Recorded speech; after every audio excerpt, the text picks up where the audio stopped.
What do you think links the last 4 days of protests in Albania with the Chagos Islands? It's unhealthily obsessed about by the leader of the opposition. Close, but I Oh, guess okay. that's kind of in the right ballpark as to why. So I don't know if anybody's seen recently. There's been protests like across Albania, like huge numbers of people taking to the streets across Albania all week. Mm. All week, people have been out in their droves protesting. There's been water cannons. There's been clashes between police. I saw reports that the Prime Minister's house got burned down, but those were apocryphal, unfortunately.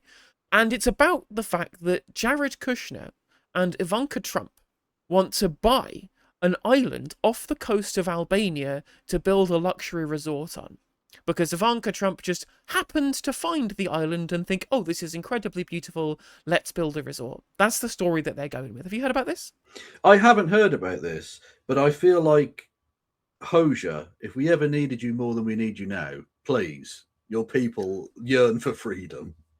I mean, if there was ever a time in which a communist dictator probably would be warranted, this story goes real fucking deep.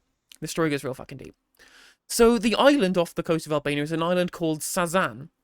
I'm going to bring it up on the map here. So what you see here, what I'm showing here, is the Strait of Otranto.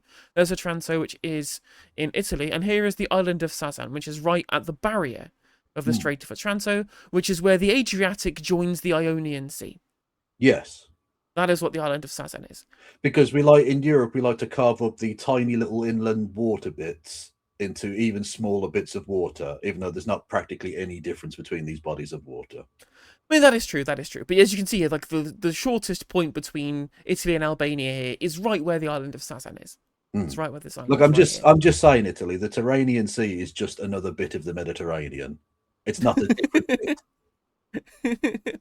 Well, if I go to the island of Sazan on Wikipedia, Yes. it doesn't say luxury resort in the description, and it doesn't say that it is some kind of unsullied paradise. What it does say is that it's a designated military exclusion zone.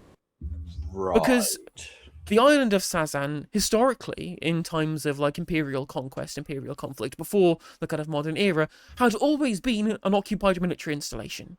I mean, literally, when you have Venetian sea traffic that has to pass through it, it's a very important choke point and a massively important trade route. It is indeed both of those Much things. like if you had, say, I don't know, all of the world's oil going through one tiny bit of sea that you shouldn't block up or something, that sort of thing. Indeed so. Yeah. Indeed so. That's a very astute observation, Kevin, a very astute observation. Basically, all of the human structures that still exist on the island of Sazan are all military in nature. They are bunkers, they are former fortifications from previous eras in which it was occupied purely for military means. Mm. This is basically what the island has always been from antiquity until the modern era in which it basically became abandoned, really, because we lived in a time of relative peace. Oh, So, well, we lived post history, of course. Yes. indeed so. Someone call Fukuyama, history is beginning again after all. I love it. The ultimate refutation of a philosophical idea is the idea of calling it the end of history and it having another period of history after it. Quite so, quite Yeah, so. okay. That's game So, over. so it must be pretty interesting, Hello? really, that Ivanka Trump just happens upon this really important military choke point, just thinks, this is incredibly beautiful. Why don't I get Jared Kushner to buy it? Mm. Doesn't that seem a bit of a coincidence to you? Does seem a little bit of a coinky dink, yes. Interesting that Affinity, which is the company that Jared Kushner owns, or this part owner of, that is wanting to purchase the rights here in this case. A bunch of people on the board are funded by Saudi Arabia, former members of the World Bank, members of the American Enterprise Institute, people who quite literally wrote the Abraham Accords. I'm sensing a lot of anti-Semitism right now. I mean, this is basically all people who are incredibly powerful or related to the Trump administration, people who've been part of the actual administration itself in terms of setting policy, right? Of course, Jared Kushner and Ivanka Trump are very, very close, but all the people with all of their fingers on both the project and the company behind it, and indeed in terms of the dispute here, are all people incredibly heavily linked to the current kind of Project 2025 morass To be that fair, surrounds the Trump administration. to be fair, this island was promised to Jared Kushner 3,000 years ago. Literally, so true, so So, true. you know. So, given the people who are funding it, the people who are in charge, I do not buy that they want to purchase this to make a luxury resort, but on the promises of untold riches and inward FDI for the Albanian government. I don't think the people of Albania clearly agree with that either, given the levels of protest that they've been, days and days and days of protests over what is happening here. So was the Albanian government so cooked they were actually going to sell it to him? Oh yeah, the deal is basically still going to go through, despite all the Albania! protests. Like, this is the thing, right? You've got to stand up to this nonsense. You really do. For whatever reason, even if they did want to just build a luxury house, you have to stand up to it. It reminds me a little bit of when Elon Musk, because these fucking rich bastards think they're so rich that they can just buy anything, which of course isn't true. There are things that are beyond value in terms of wealth. And he said he was going to fight Jeff Bezos in a boxing match at the Colosseum. Roman monument in Rome, and the mayor of Rome came out and said definitively, no, he is not, because that's a really sacred, like, cultural site. No, he can't. If he wants to have a boxing match, we have like purpose-made arenas for such in Rome if he wants to. But the Colosseum is not a fun place where you can just do rich people shit. No, you can't fucking boxing match there because it's not the year fucking 200, you prick. Literally. Well, the thing as well is that obviously the Trump administration have lots of money. They are all, the Epstein class, right? They're the ones who are trying to buy influence internationally across the world using money from whether it is their petrochemical mates or whether it is from the finance sector, whether it's from Saudi Arabia, whether it's from Israel. There's lots of money sloshing around that they think they can use to be able to buy up areas of land across the world. Because obviously remember, like, one of the things that Donald Trump wanted to do was buy Greenland from Denmark. It did. I was literally about to make that comparison. Like, he's learned from publicly just coming out and saying we're going to definitely buy Greenland, and he's tried to surreptitiously buy this one. It still hasn't worked, but at least he's learned that you don't just come out and say we're going to take that shit, because that doesn't really work. That's not how the world operates, Well, again, another important thing about Greenland, it's a military choke point. It's a military choke point in the Arctic Sea between America and Russia. Yeah, literally. And indeed a trade port, right? Yeah. Whether you were trying to defend yourself, if you genuinely feared that there was going to be some international geopolitical meltdown where you would need security, or whether you were the ones engaging in the imperialism and wanting to make sure that you had every single potential trade route locked down yourself so that you could start doing Iran-style tolls, whether it be in the Strait of Otranto or whether it be in the Arctic Sea.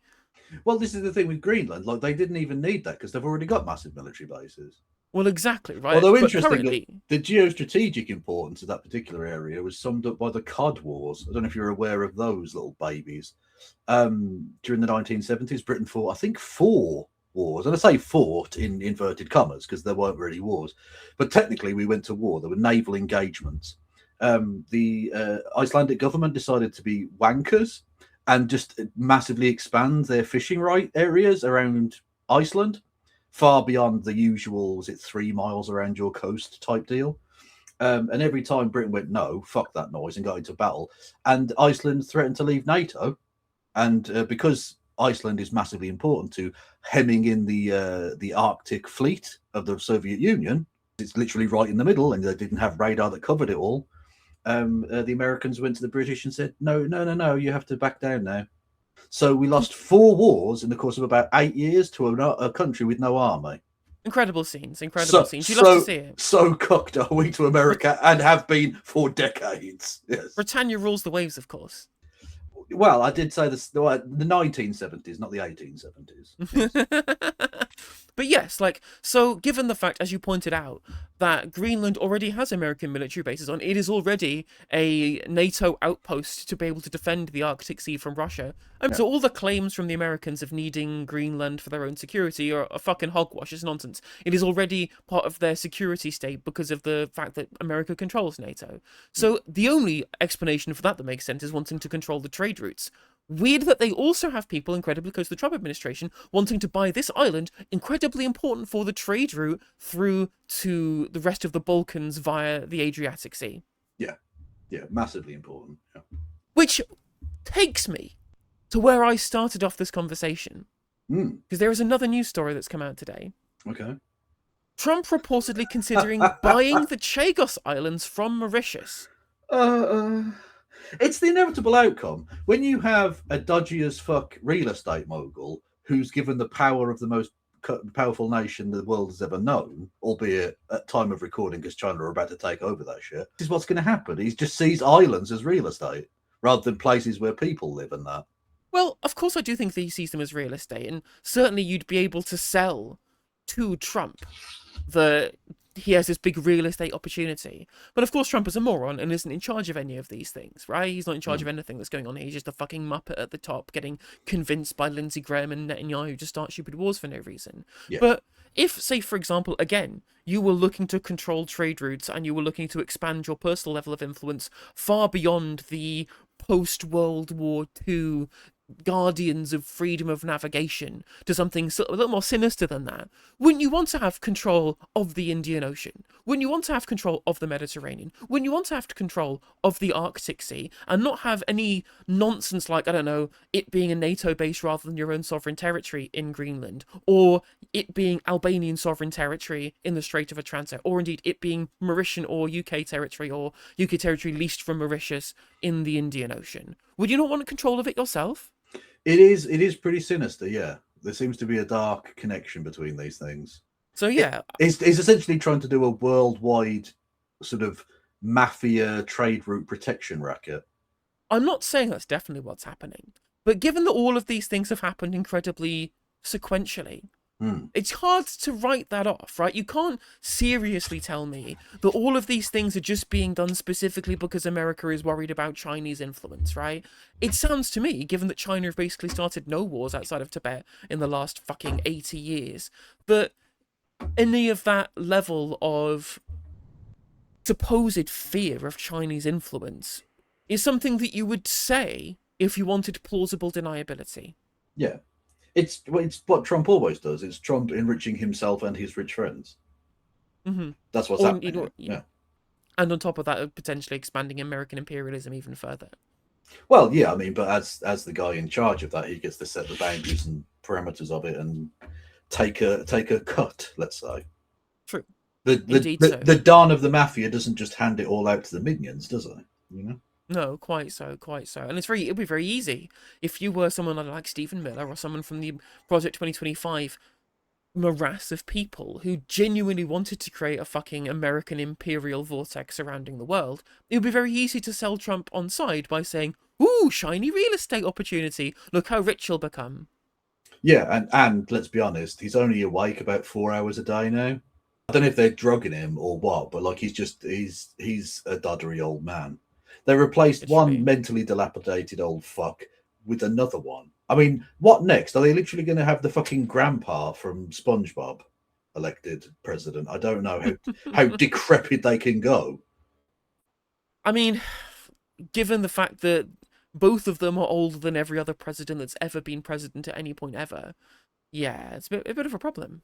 Although, to be fair, I've always been a little bit cautious with that kind of stuff because the first sort of 100 years of American existence, the average life expectancy was like 52. So it's not really fair to compare. But yeah, I get the general point. It's a gerontocracy, you know, because it's not just the president that's old, it's every other fucker that's old. Look, AOC isn't even like super young, and yet she looks like she bathes at the fountain of youth by comparison. Yeah, that was something that I learned about today. And I don't know about you, Chab. I'm scared. It's not ideal. It's not ideal. To go back to Fukuyama in a certain sense. Back before he predicted the end of history, it was rather better to have at least a competing superpower. A monopole is not better than a duopole, it would appear. Right. Yeah, it's not great. It's not great.